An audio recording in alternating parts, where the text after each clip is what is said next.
அடிமை சாலிம் ரலியல்லாஹு அன்ஹு அந்த காலத்துல வாழ்ந்த மிகப்பெரிய காரி, மிகப்பெரிய காரி. ஸல்லல்லாஹு அலைஹி வஸல்லம் சொன்னாங்க, குர்ஆன் ஓதுறதா இருந்தா சாலிம்ட்ட போய் ஓதுங்க.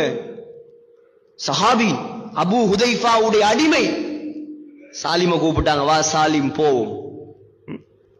கொஞ்ச நேரம் அமீருல் மூமினின் ஜனாதிபதி ஒட்டகத்துல போவார், கொஞ்ச நேரம் ஜனாதிபதி நடந்து போவார். ஏன்? ஒட்டகத்துக்கும் கஷ்டம் கொடுக்காத ஜனாதிபதி.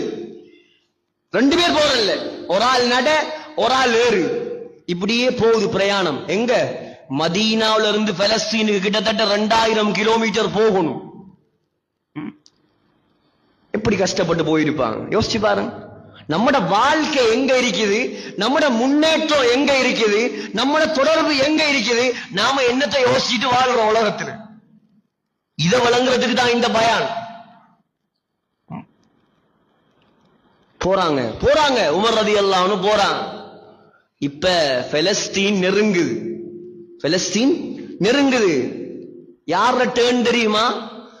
ஜனாதிபதி நடக்கிற டேர்ன், அடிமை ஒட்டகத்துல வார டேர்ன்.